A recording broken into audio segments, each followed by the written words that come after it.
Can I have a motion for the minutes? Has everyone had a chance to read the minutes? Motion.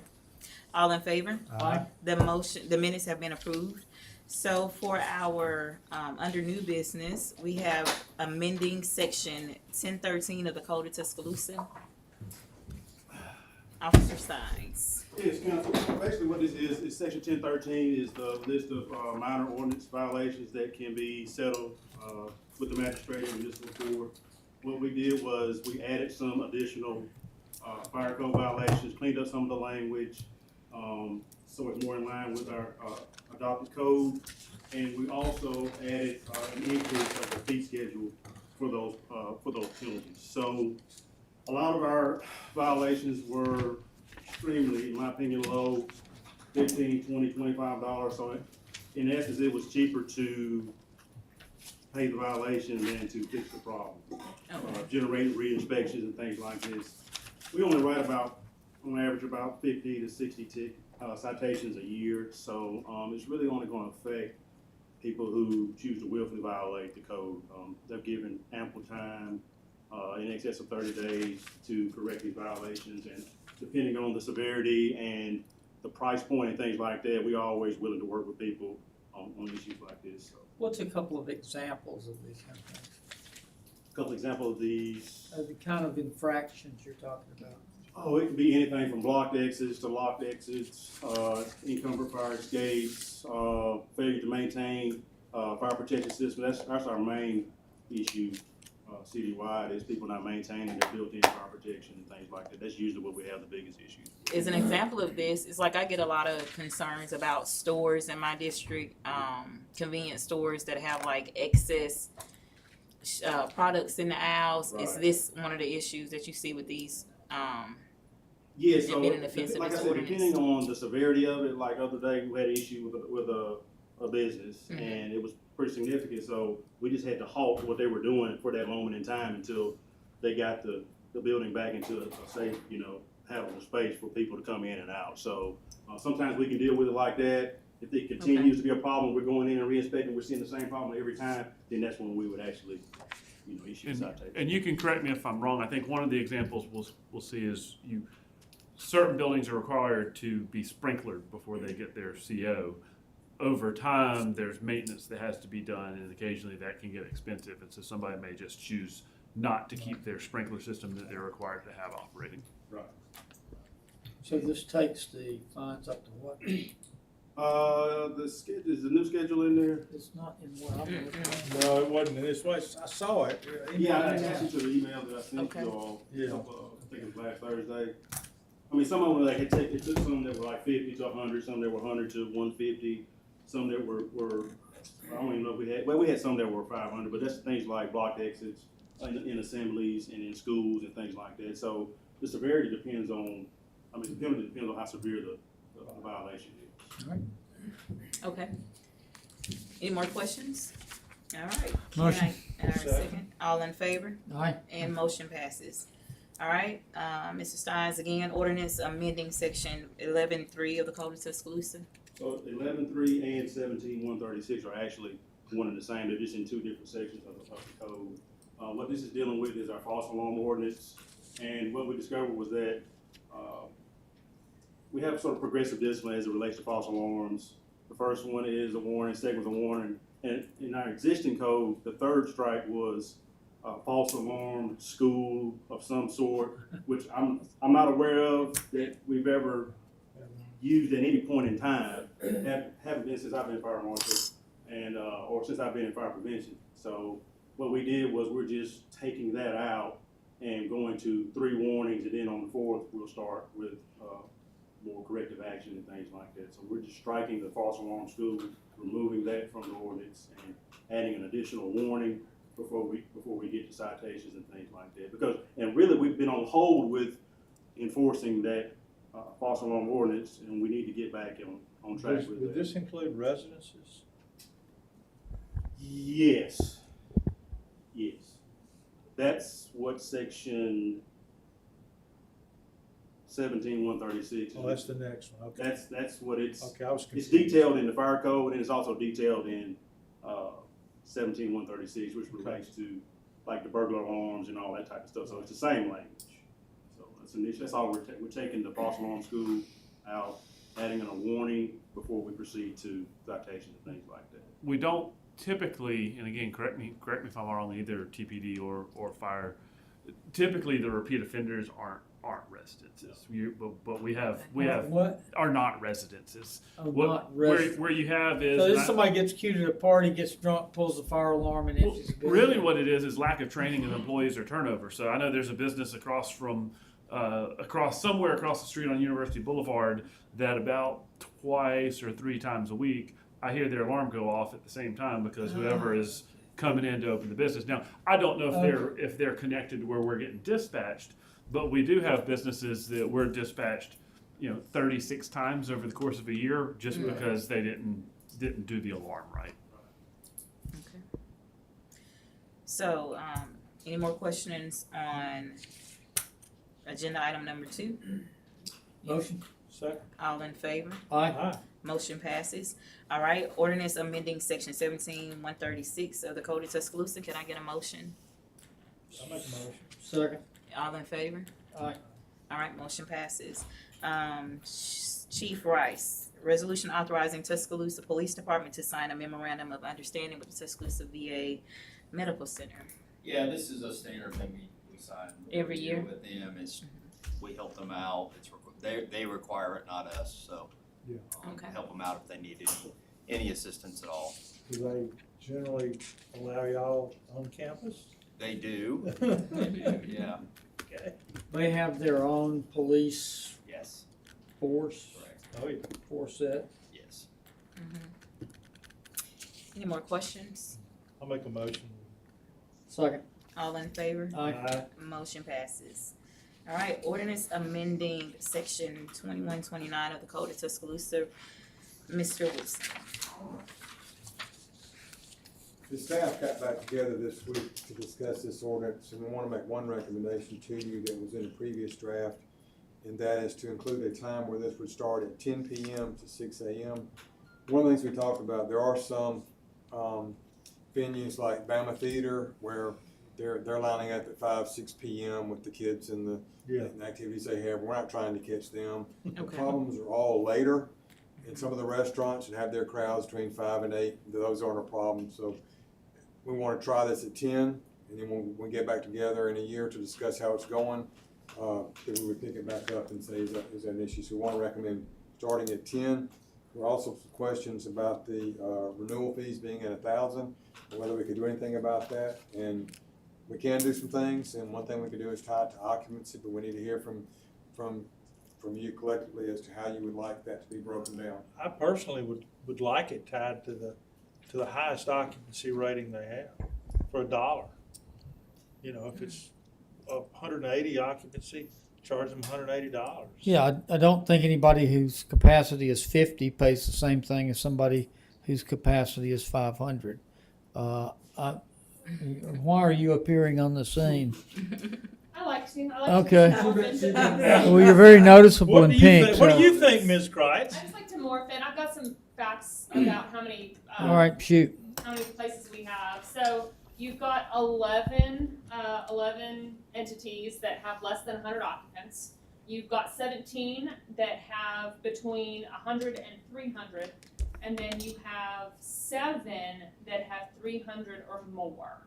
Those would be your mega Yeah. establishments. Well, we're not trying to make money off this, are we? No, I don't think No, this it's is not being driven by revenue concerns. No, I don't think this is a money-making venture, but I think it is part of that larger discussion, and you'll be seeing it in coming weeks also at admin, but that discussion about sidewalk cafes and use of the public right-of-way Right. to continue your business practices. Are the sidewalk cafes usually still in place during the hours of operation when we need to start the queuing lines? So they will not, if someone has both a sidewalk cafe And a permit queuing and a permit. queuing permit, they cannot sidewalk cafe and queue at the same time. They've got Okay, to of remove course. those tables to utilize that space for queuing. Okay. And the highest occupancy, I'm sorry, is 300? You've got, we you've got got bigger ones one than that that. is Okay. up to 863 Yeah. total. Oh, gosh. Yeah. I Okay. think they should have to pay more than Yeah. the Pizza Hut next Absolutely. door or something. And so that's where, in talking with our accounting finance folks, what we can do is we can create tiers based on occupancy and say, all right, if you are 100 or less, here's your rate. If you are 100 to 299, here's your rate. 300 and above, here's your rate. If that was something the council would be interested in, we just need to know what that base is. I know we initially threw out $1,000 as just a starting place for I discussion. just think that's too much. I would like to see it come down a bit, and then let's start, from low going high. Okay. Yeah. What, We'll be back next week on Madam the Chairperson, admin. on stuff. admin? Okay. Yes, yep, go ahead. Yeah. So yeah, the concerns I had were who has to do it and who doesn't. Mhm. You've addressed the time, which I had not thought of, and then the fee needs to be commensurate with your capacity. Okay. Counselor Crowe, you got anything? All I was gonna say, the $1,000, it just, that was a starting point for a discussion. That wasn't, there was no rationale behind that to say, or not. And that was I a mean, marker to get the It conversation. was a Yeah, marker okay. starting conversation.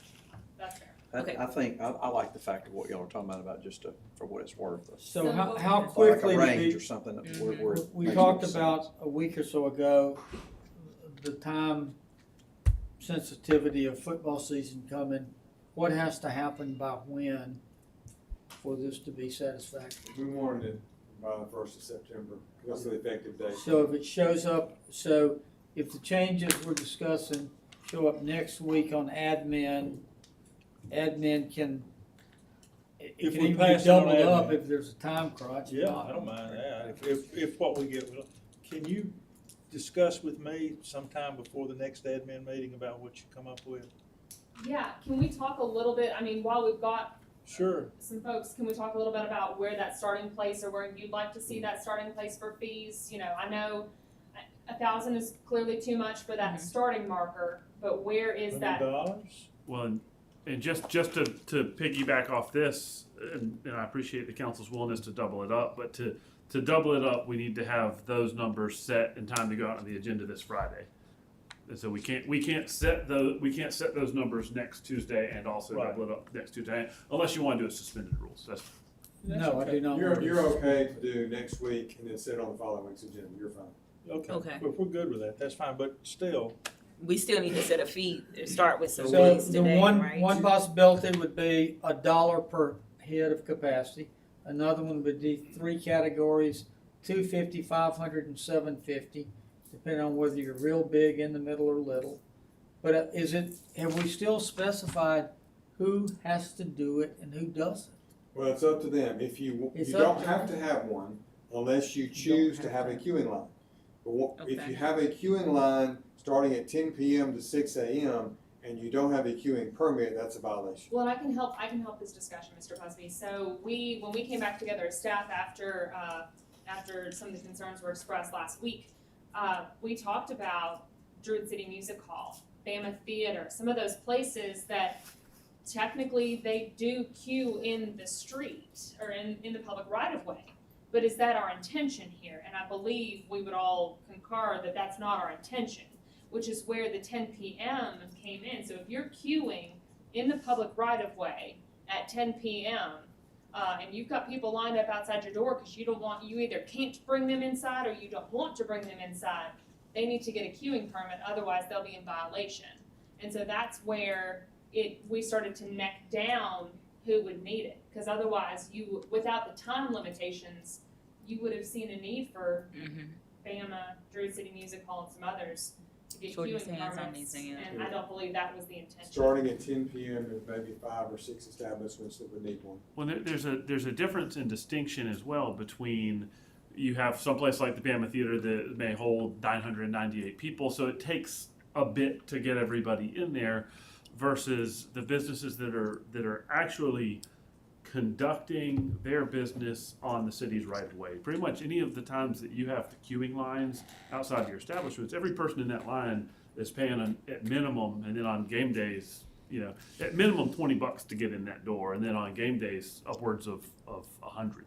And so they're using city offense. property to. There's no to place conduct in their this business. town I wanna get into bad enough to pay $100. You would be surprised. I You're mean, not the target client. No, I mean, I'm we not. had we had stuff. I mean, we had stuff last fall going for 300 for some of these places to walk in the door. Man. Watch a championship game in some of these places is real expensive. I'm charging for less than that at my house if they If you do that, right, we're To in the wrong note, business. You're Um, right. Get that. when it comes to the We could fees, sell Let's that open up a for club. our we meetings. brought up the idea of $1 per occupancy. Yeah.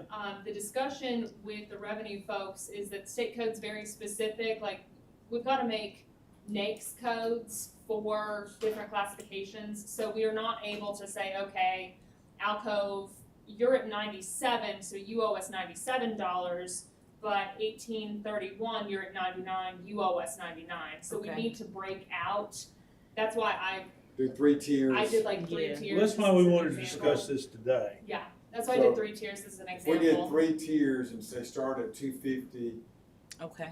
and went up to 1,000 is the highest, which would hit your big places, would that be okay?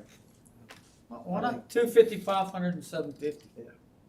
I think that would This sell. This right? is Trying to stay away driven from 1,000. purely as a I mean, it's coming to It's admin, but it's a very fair. public safety, it's not revenue. Yeah, it's a It public is safety. us trying to avoid the chaos and the size and the endangerment of unruly crowds, particularly in the streets, primarily downtown, and probably Timerson and the Strip. Exactly, and I don't want it to seem like the fees are excessive, but we do need to make sure that we aid CPD and whatever help they need downtown and our pedestrians are safe. So I have I'm cool one with one those last numbers. question related to physical structure associated with this.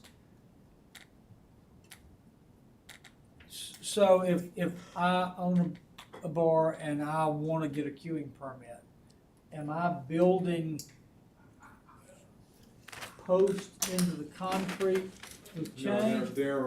they're modern chain type removable barriers. Alright, but now, so, as That's we all today. walked around today, Yeah. numerous places, both restaurants and bars have permanently mounted posts.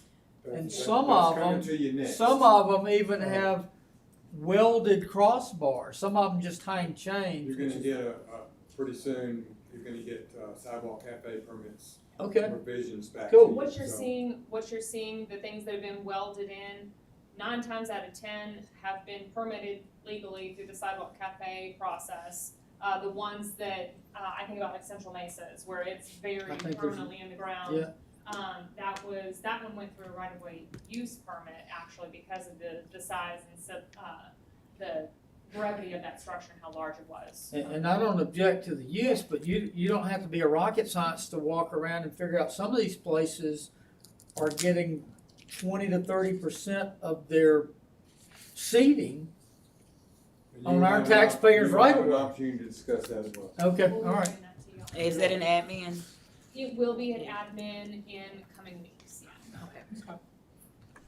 Thank All y'all, right. appreciate it. So that was just for discussion. Yes, So Chief, they- All right. did you have anything else to add to this? No, you've heard my concerns, I mean, fees are not coming to us, so we just need the tool in our toolbox. Right, that's what I thought. All right, is there anything else to come before this committee? If not, can I get a motion to? So I'll make moved. that motion. All right, second, all in favor? Aye. Public safety is adjourned.